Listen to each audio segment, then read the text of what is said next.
नमस्कार दोस्तों, आज अपने पहले चैप्टर के जो अपने सेकंड टॉपिक था वैदिक सभ्यता, उसका अंतिम पार्ट सामाजिक व्यवस्था, या मैं आपको ये कहूँ कि इस वीडियो के बाद में अपना पहला जो लेसन है वो समाप्त हो जाएगा। तो आज अपने वैदिक सभ्यता के अंदर सामाजिक व्यवस्था की बात करेंगे। ठीक है, हो सकता है वीडियो थोड़ा बड़ा बन जाए, लेकिन आप देखना इसको ज़रूर, क्योंकि सामाजिक जो अपनी व्यवस्था है हिंदुओं के अंदर वो बहुत बड़ी है। तो उसके हिसाब से और आपके सिलेबस के हिसाब से मैंने पूरा प्रयास किया है कि आपको अच्छे से समझ में आ जाए। पहले कुछ सिंपल बातें हैं जिनको मैंने सामने लिख दिया है, केवल उनको समझना है। उसके बाद में अपने और इसमें बहुत सारी चीज़ें हैं जिनको अपने एक एक करके करेंगे। तो चलिए स्टार्ट करते हैं। अब देखिएगा, वैदिक सभ्यता और ये जो समाज है वो पितृसत्तात्मक है, यानी कि परिवार का जो मुखिया है वो पिता है, जबकि अपने ने सिंधु घाटी सभ्यता की थी उसमें मातृसत्तात्मक था। ये डिफरेंस आपने याद रखना है। ठीक है, संगठन का आधार गोत्र था। मैं इससे पहले वाले वैदिक के वीडियो में आपको बता चुका हूँ, सबसे छोटी इकाई कुल, कई कुलों को मिलाकर ग्राम, और फिर सबसे बड़ी इकाई राष्ट्र। तो लोग संगठित कैसे थे? गोत्र के हिसाब से। जैसे आज भी अपने गाँव के अंदर देखते हैं ना, तो एक ही गोत्र के लोग बहुत जगह रहते हैं। जैसे ब्राह्मण हैं वो एक साइड में रहते हैं, गोत्र कर लो आप या धर्म कर लो। जाट जाति है एक साइड में रहती है गाँव के अंदर, आज भी अपने मोहल्ले बने हुए हैं, वो गोत्र। संयुक्त परिवार प्रथा थी, यानी कि जॉइंट फैमिली में रहते थे, सारे इकट्ठे रहते थे। संयुक्त परिवार डेफिनेशन क्या होगी, परिभाषा क्या होगी? जहां 3 पीढ़ियों के लोग एक साथ मिलकर रहते हैं, दादा, फिर उसका पिता और फिर वो स्वयं, 3 पीढ़ियां एक साथ। ऋग्वेद के 10वें मंडल के पुरुष सूक्त में अपने ने बात की थी, चारों वेदों की, उसमें ऋग्वेद आया था। और ऋग्वेद में मैंने आपको लिखाया था 10 मंडल, 1028 सूक्त और 10,552 मंत्र। तो उसके 10वें यानी कि अंतिम मंडल के अंदर एक सूक्त है जिसका नाम है पुरुष सूक्त। और पुरुष सूक्त में क्या बताया गया है? वर्ण व्यवस्था का वर्णन किया गया है। अब देखिए, प्राचीन जो भारत था ना, वहाँ वर्ण थे, क्या नहीं था? जाति नहीं थी। जाति का उद्भव कैसे हुआ? यूनानी शक कुषाण भारत में आए और भारतीयों के साथ उनका वैवाहिक संबंध स्थापित हुआ, तब भारत में जातियां बनी। पहले 4 वर्ण थे, और उन वर्णों, अगर मैं वर्ण की बात करूं तो वर्ण जो शब्द है उसके 2 अर्थ निकलते हैं। एक तो वर्ण का अर्थ होता है रंग, और दूसरा होता है व्यवसाय के लिए। तो दोनों ही अर्थों में लेंगे अपने। तो दोनों अर्थों में यदि अपने लेंगे, इसके 2 भाग कर दिए। रंग, गोरे जो थे वो आर्य लोग थे, और काला जो रंग था या काला जो वर्ण था वो किसका था? वो अनार्यों का था। वो अनार्यों का था, यानी कि अपने जो पूर्वज थे वो आर्यों के लिए एक लाइन आती है, बड़ा मुख, तीखी नाक, गोरा रंग और सुकुमार उंगलियां, यानी कि लंबी और सुंदर उंगलियां। तो गोरे अपने पूर्वज थे, और काले जो पुराने पहले से भारत के अंदर जो लोग निवास करते थे, यानी कि सिंधु घाटी सभ्यता वाले लोग, यानी कि द्रविड़ वगैरह, वो अन्य प्रजाति के लोग। व्यवसाय की बात करूं तो ब्राह्मण, क्षत्रिय, वैश्य और शूद्र, यानी कि काम के अनुसार। अब देखिए, ब्राह्मण जो था, या क्षत्रिय जो था, या वैश्य जो था, या शूद्र जो था, एक तो इन सब की उत्पत्ति प्रजापति ब्रह्मा से बताई गई है। यानी कि अपने वैदिक साहित्य में ये लिखा गया है कि इन चारों वर्णों की जो उत्पत्ति है, इनका जो जन्म है वो ब्रह्मा से हुआ। कैसे कैसे हुआ? देखिए, ब्राह्मण का जो जन्म है वो बताया जाता है ब्रह्मा के मुख से, यानी कि मुँह से। अब मुँह से हुआ है तो ब्राह्मण का व्यवसाय क्या हो गया? पढ़ना और पढ़ाना। पढ़ना और पढ़ाना ये व्यवसाय हो गया, ये इसका काम हो गया। क्षत्रिय की उत्पत्ति बताई गई है ब्रह्मा की भुजाओं से। तो बल हो गया ना भुजाओं का मतलब। तो ये क्या करता था? या तो राजा बन गया या सैनिक बन गया, यानी कि इसका दायित्व, इसका कार्य था सेना या राजा या सैनिक के रूप में लोगों की रक्षा करना। वैश्य की उत्पत्ति बताई गई है ब्रह्मा की जांघों से, यानी कि यहाँ पैरों से, जांघों से। तो घूमना, और घूमने का मतलब ये क्या करेगा? व्यापार करेगा। इसका कार्य क्या था? व्यापार। इसका व्यापार, इसका युद्ध लड़ना और इसका पढ़ना और पढ़ाना। शूद्र की जो उत्पत्ति बताई गई है वो ब्रह्मा के चरणों से, यानी कि पैरों से, लास्ट में जाके चरणों से बताई गई है। इसलिए ये क्या करता था? इन तीनों वर्णों के यहाँ दास के रूप में कार्य है वो करता था। दास के रूप में कार्य है वो करता था। ये बात हो गई, ये आपने ध्यान रखना है। समाज पितृस्थात्मक संगठन का आधार गोत्र संयुक्त परिवार है, प्रथा थी। ठीक है, ऋग्वेद के 10वें मंडल के अंतर्गत पुरुष सूक्त में वर्ण व्यवस्था का वर्णन किया गया है। और वर्ण व्यवस्था जो है वो दो प्रकार से, रंग के रूप में गोरे आर्य लोग और काले अनार्य लोग। ठीक है, और चारों जो वर्ण हैं, ब्राह्मण, क्षत्रिय, वैश्य और शूद्र, उनकी उत्पत्ति किससे बताई गई है? ब्रह्मा से इनकी उत्पत्ति बताई गई है। अब देखिए, समाज में एक बहुत ही इंपॉर्टेंट चीज है और वो इंपॉर्टेंट पहलू है स्त्री। तो स्त्री जो थी ना, उसके बारे में अपनी वैदिक सभ्यता के अंदर क्या है? तो देखिए, अपनी जो वैदिक सभ्यता है उसमें संस्कार, आश्रम व्यवस्था, पुरुषार्थ, यज्ञ, ऋण, इन सब की बात करेंगे अपने। इन सब में महिला या स्त्री का जो रोल था वो इम्पोर्टेंट था। तो दो तीन चीज़ें आपने याद रखनी है स्त्री के लिए। एक तो अमाजू है, ये शब्द आया है, अमाजू है। अमाजू है का अर्थ होगा अविवाहित, जीवन भर अविवाहित, जीवन भर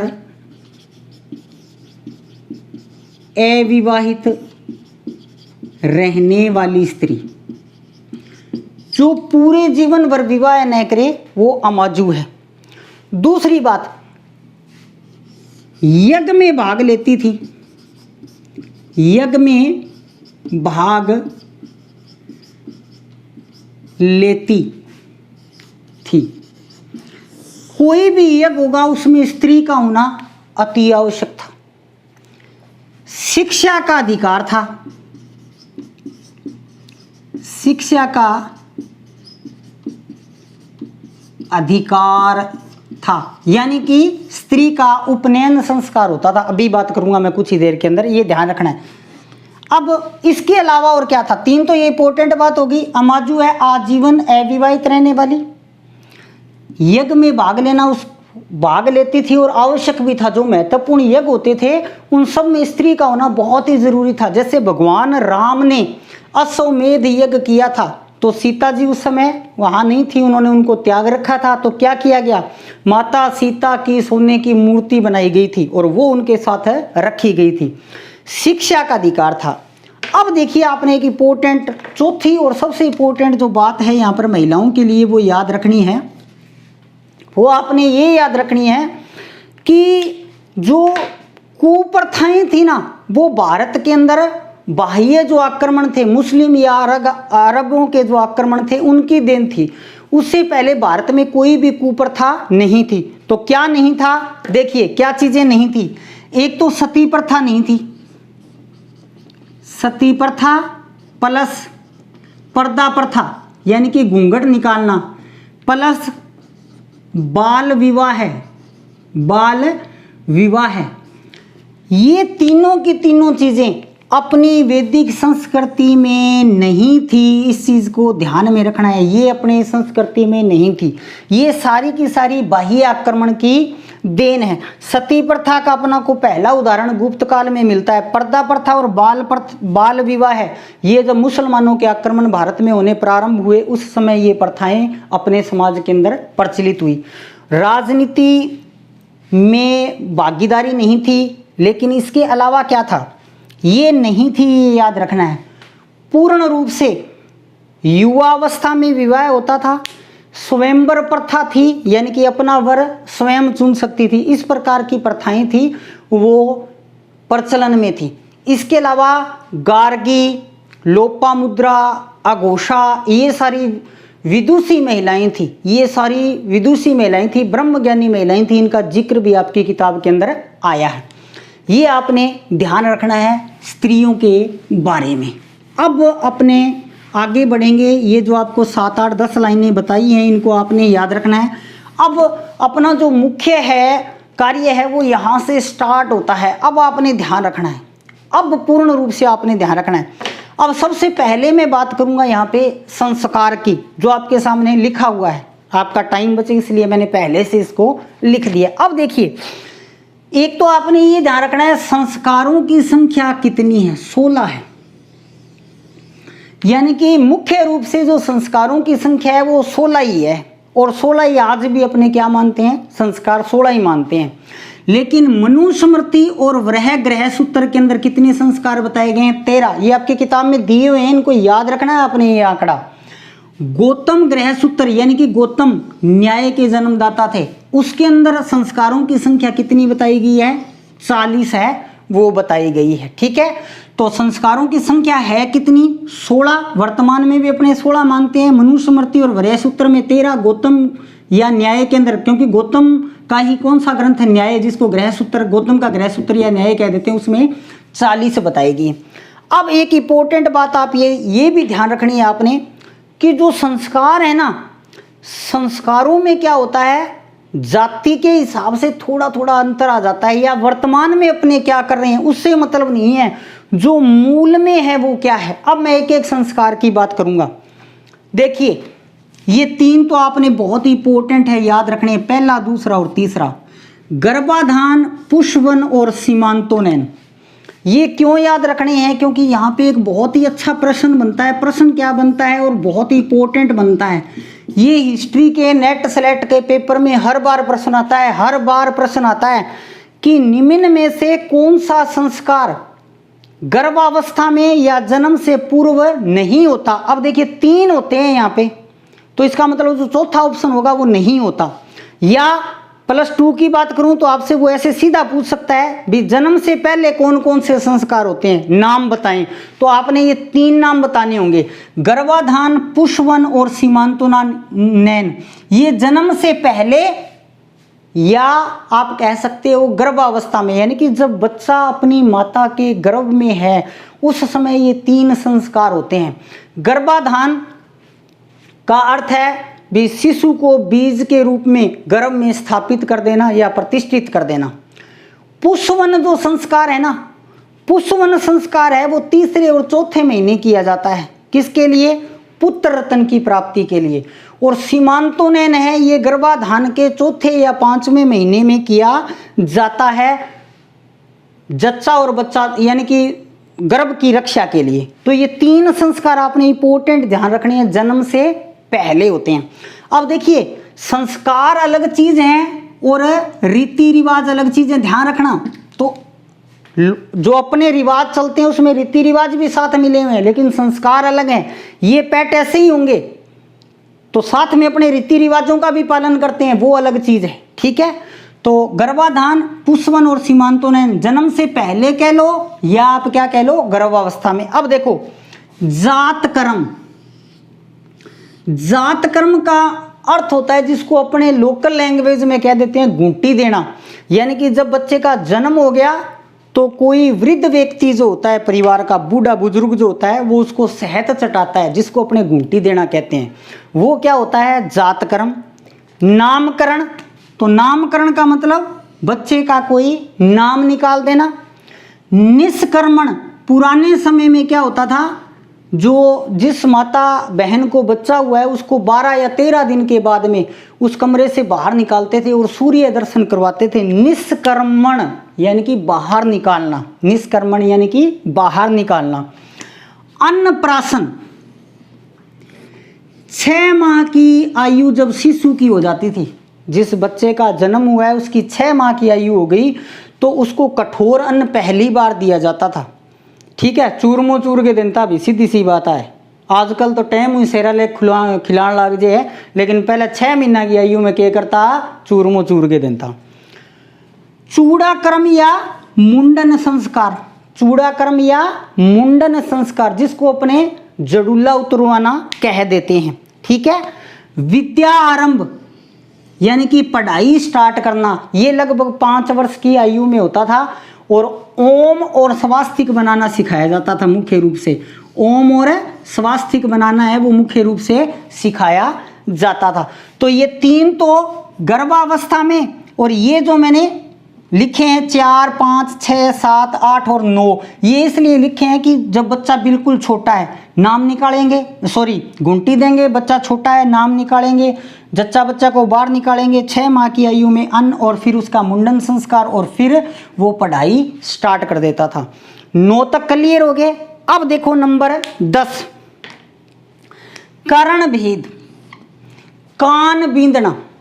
कान बींदना, तो कान जब बींदे हुए होते हैं ना उस व्यक्ति को रोग कम लगते हैं, इसलिए पुराने समय में कान बींदे जाते थे। आजकल की बात पर मत लेके चलना, आजकल तो रोग फैलते हैं, लगते हैं सभी को।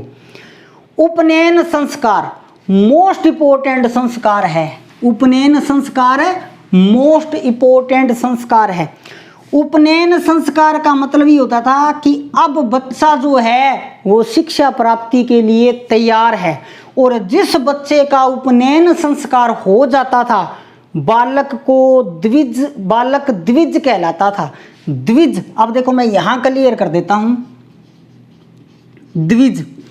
द्विज का मतलब होता है, अर्थ होता है इसका 2 बार जन्म लेने वाला। अर्थ क्या होता है?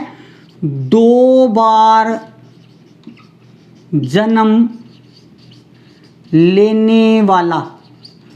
तो एक बार तो जन्म सभी लेते हैं, दूसरी बार जन्म किसको कहेंगे? जिसका उपनयन संस्कार हो गया, क्योंकि विद्या प्राप्त करना भी दूसरा जन्म होता है। भर्तृहरि ने कहा है कि विद्या विहीन व्यक्ति पशु तुल्य है। तो जिसका उपनयन संस्कार हो गया यानी कि अब वो बच्चा क्या कर सकता है? शिक्षा प्राप्ति के लिए जा सकता है, तो वह द्विज कहलाता था। 2 बातें इंपॉर्टेंट और भी याद रखना। द्विज, एक तो बालिका या आप कह लो, भी मैंने बात की थी स्त्री को भी शिक्षा का अधिकार था, मैं भी आपको लिखवा के आया हूं, तो वो भी द्विज की श्रेणी में आती थी। कौन द्विज की श्रेणी में नहीं आता था? शूद्र। ये याद रखना आप, शूद्र का उपनयन संस्कार नहीं होता था, ये याद रखना। शूद्र का उपनयन संस्कार नहीं होता था। तो किस किस का उपनयन संस्कार होता था? ब्राह्मण का, क्षत्रिय का और वैश्य का। तो नहीं पूछे तो शूद्र, और हाँ यदि पूछे भी किसका उपनयन संस्कार होता था तो वो तीनों आपको लिखने हैं, वो पढ़ेंगे। स्त्री का भी उपनयन संस्कार होता था। और जो 3 का होता था उपनयन संस्कार, किस किस का? ब्राह्मण, क्षत्रिय और वैश्य, इनकी आयु भी थी। ब्राह्मण 8 वर्ष, क्षत्रिय का 11 वर्ष में और वैश्य का 12 वर्ष में। यानी कि ब्राह्मण के बच्चे का उपनयन संस्कार 8 वर्ष में कर दिया जाता था, उसे गुरुकुल या शिक्षक के पास भेज दिया जाता था। क्षत्रिय के बच्चा 11 साल का गुरुकुल में या शिक्षक के पास पढ़ने जाता था, और वैश्य का बच्चा 12 साल का गुरुकुल या शिक्षक के पास पढ़ने जाता था। जबकि शूद्र का बच्चा उपनयन संस्कार नहीं होता था, यानी कि वो नहीं पढ़ता था। ओके, क्लियर है भी सारी बातें। अब देखो इसके बाद में, उपनयन के बाद में वेद आरंभ। जब उस बालक का उपनयन संस्कार हो गया, वो शिक्षक के पास चला गया या वो गुरुकुल में चला गया, तो गुरु क्या करते थे? उसे वेदों का अध्ययन करवाते थे, वेद पढ़ाते थे, तो वेद आरंभ हो गया। नंबर 13, केशांत या गोदान। ये संस्कार बालक के युवा होने का प्रतीक था। केशांत या गोदान बालक के युवा होने का प्रतीक, यानी कि जब बालक युवावस्था में आ गया, तो देखिए चाहे लड़का है चाहे लड़की है, उसकी कोई शारीरिक विशेषताएं कुछ ऐसी होती है, अपने को पता लग जाता है भी बच्चा अब युवावस्था में आ गया, तब ये संस्कार है वो किया जाता था। समावर्तन बहुत ही इंपॉर्टेंट है। समावर्तन,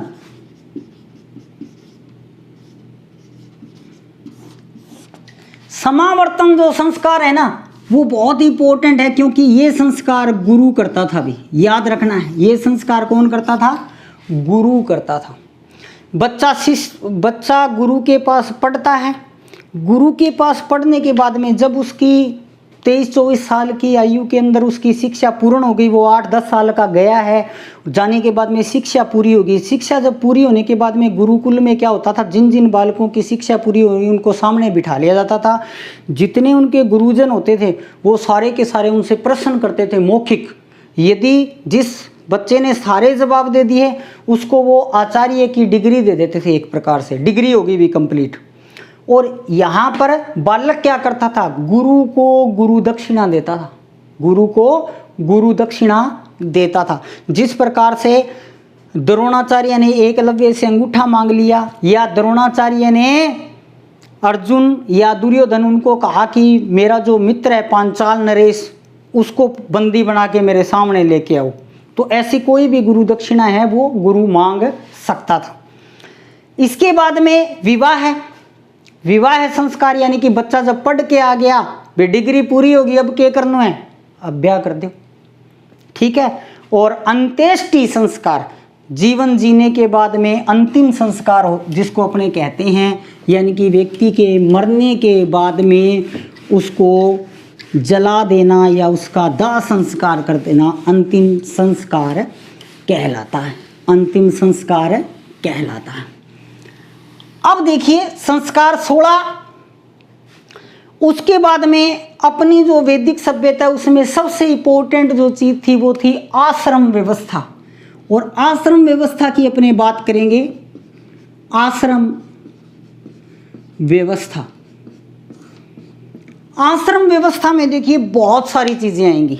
आश्रम व्यवस्था में बहुत सारी चीजें आएंगी।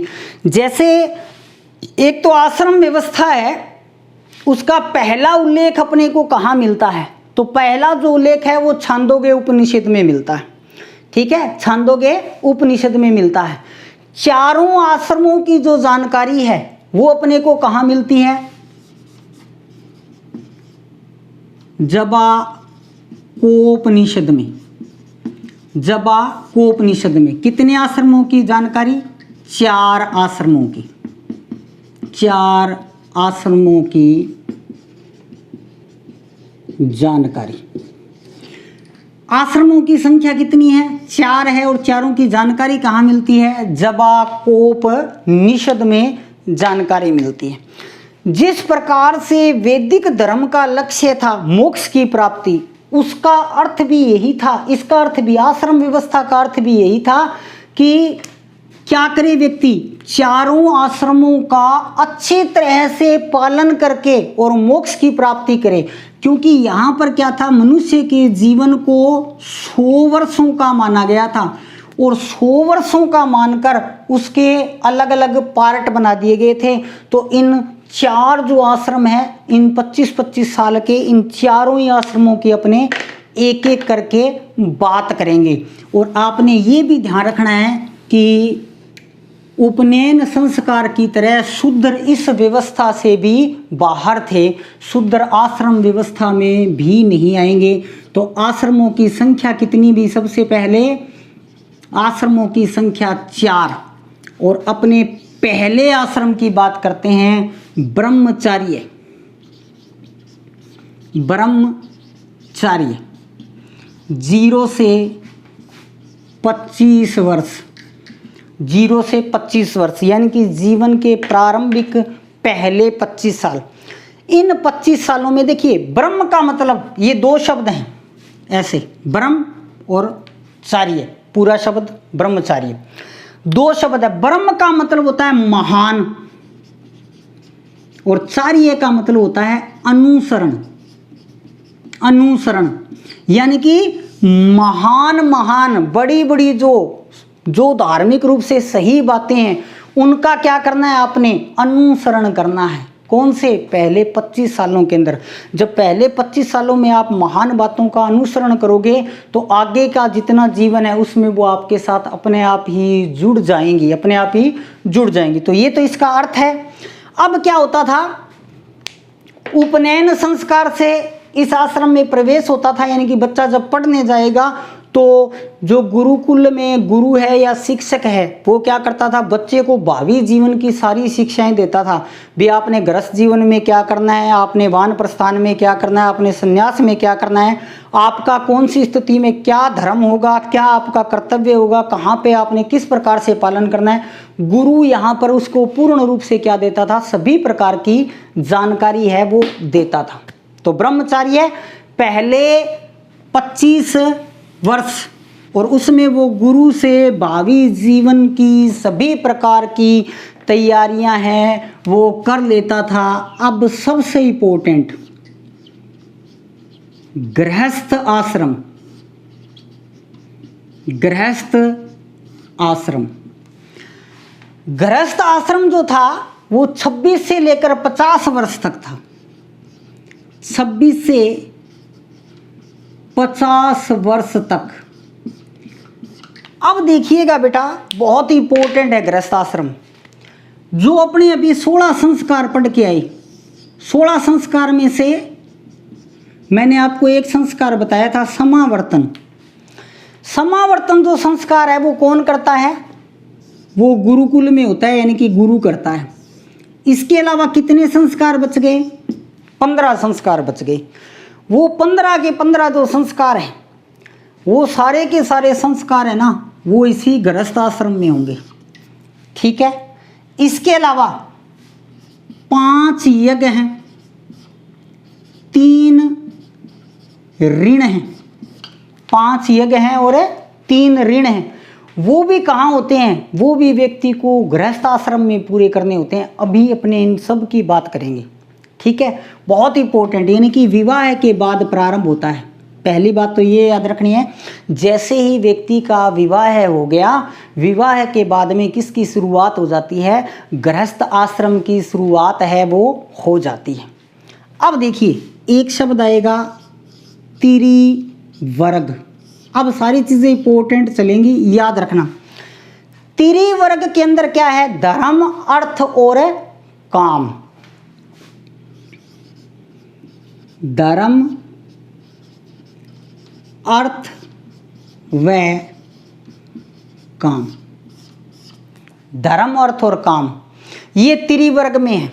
तो एक प्रश्न तो आपका ये बन गया, त्रिवर्ग से आशय है या त्रिवर्ग किसे कहते हैं। तो धर्म, अर्थ और काम को संयुक्त रूप से क्या कहते हैं, त्रिवर्ग कहते हैं। धर्म, अर्थ और काम का भी पालन उनको कहाँ करना होता था, गृहस्थ आश्रम में करना होता था। एक चीज और थोड़ा सा ध्यान से देखना, ये 3 प्लस एक चीज और मिला दो इसमें, मोक्ष, तो क्या बन जाएगा, पुरुषार्थ बन जाएंगे। पुरुषार्थ, पुरुषार्थ 4 चीजें होती हैं, कौन कौन सी, धर्म, अर्थ, काम और मोक्ष, चारों को मिलाकर क्या कहते हैं, पुरुषार्थ कहते हैं। धर्म, अर्थ और काम तीनों को मिलाकर क्या कहेंगे, त्रिवर्ग। त्रिवर्ग का पालन कहां करेगा वो व्यक्ति, गृहस्थ आश्रम में करेगा। जब वो त्रिवर्ग का पालन गृहस्थ आश्रम में करेगा तो लास्ट आश्रम संन्यास आश्रम के अंदर उसको क्या मिल जाएगा, मोक्ष है वो मिल जाएगा और वो जन्म मरण के चक्कर से मुक्त हो जाएगा, परमात्मा में वो विलीन हो जाएगा। अब देखिए तीनों चीज हैं क्या, आपने सभी कार्य हैं वो धर्म के अनुसार करने हैं।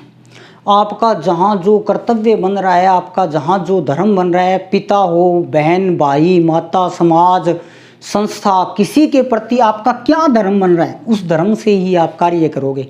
धर्म से हटकर आप कार्य करोगे तो आप अधर्मी कहलाओगे, आप अधर्मी कहलाओगे। और पाप इतने बड़े बड़े हो जाते हैं कि पता नहीं लगता। जब महाभारत में पितामह भीष्म बाणों की सैया पर सो जाते हैं तो वो श्री कृष्ण से एक सवाल पूछते हैं कि मैंने कौन सा पाप किया था, मैंने कौन सा अधर्म कर दिया था कि मेरे को ये बाणों की सैया मिली। तो भगवान श्री कृष्ण कहते हैं कि आपने 72 जन्म पहले एक गर्भवती छोटे से जानवर को मारा था। गर्भ का पाप बहुत बड़ा पाप होता है। तो जितने भी काम आपने करने हैं वो धर्म के अनुसार करने हैं। अर्थ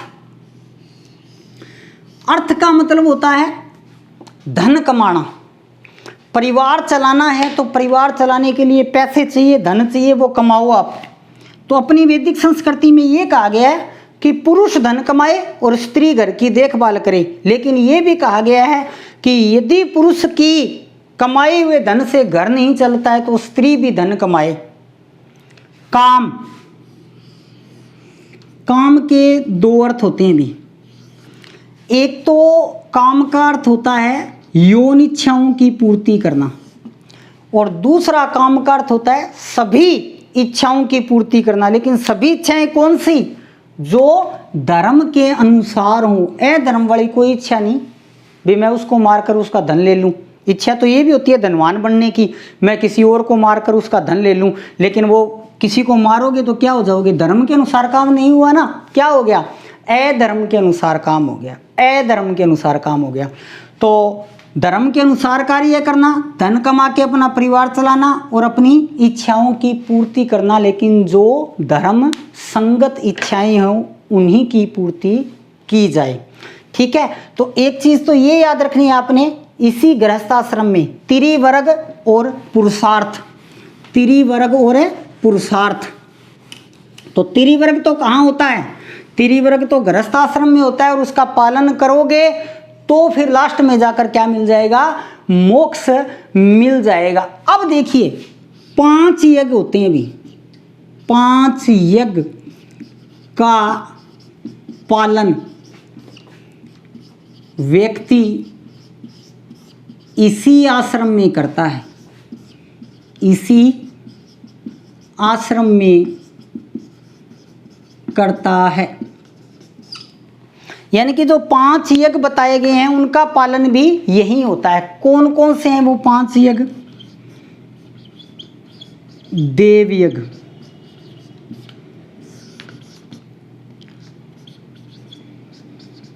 ऋषि यज्ञ, देव यज्ञ, ऋषि यज्ञ, पितृ यज्ञ, तीसरा पितृ यज्ञ। ठीक है, चौथा नृप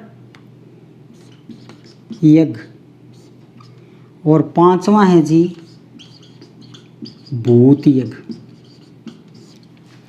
अब देखिएगा ये क्या है और किस प्रकार से है।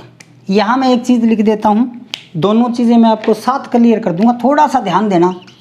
3 ऋण की भी बात आएगी, अभी मैंने थोड़ी देर पहले ऊपर भी लिखे थे 5 यज्ञ और 3 ऋण। अब देखिएगा ये जो 3 है ना, देव यज्ञ, ऋषि यज्ञ और पितृ यज्ञ, ये यज्ञ में भी शामिल है और ऋण में भी शामिल है। यहां नाम आएगा तो क्या आ जाएगा? देव ऋण। ठीक है, ऋषि ऋण और पितृ ऋण।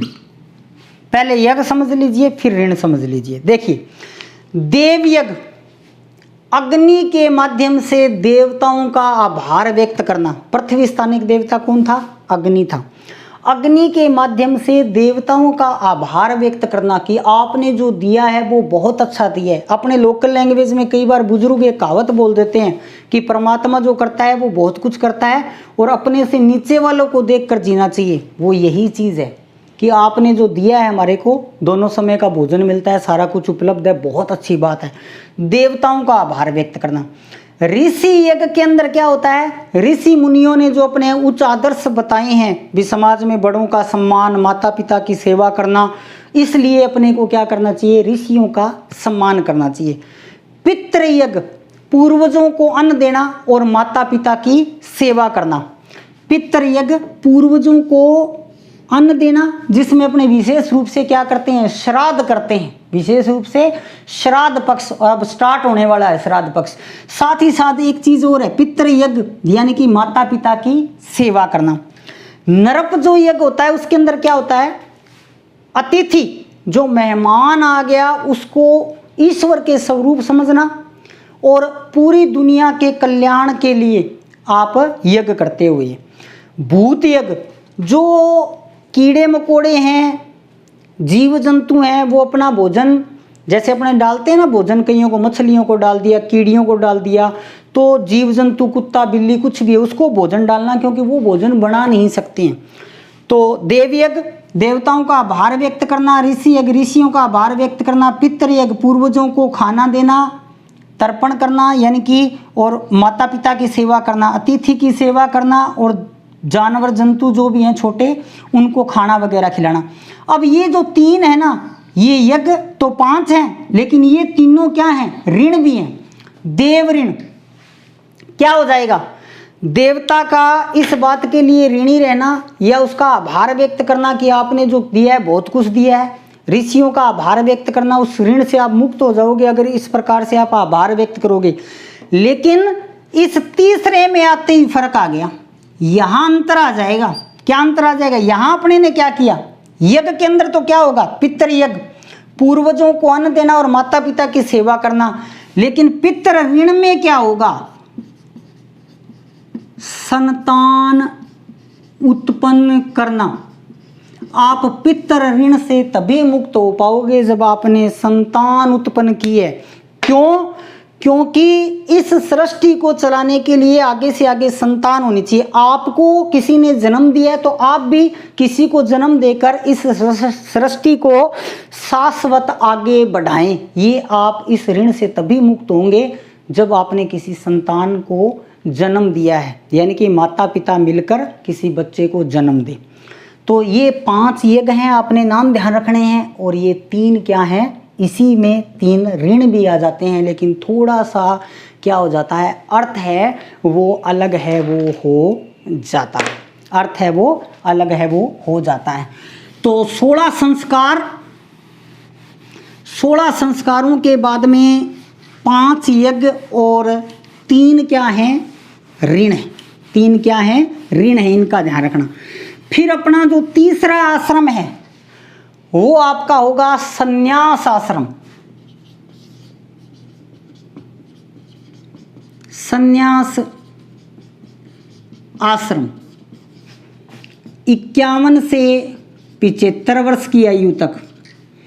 51 से 75 वर्ष की आयु में क्या होता है कि व्यक्ति ने गृहस्थ जीवन जी लिया। अब वो क्या करेगा, अब वो गांव से बाहर रहता था, पुराने समय में गांव से बाहर चला गया, मोक्ष की तलाश करता था, पूजा पाठ करता था, समाज में किसी चीज़ में कोई धर्म पे प्रश्न आ गया, कोई कर्तव्य पे प्रश्न आ गया, तो वो अपने अनुभव गांव वालों को, अपने बच्चों को, पड़ोसियों को, सभी को बताता था।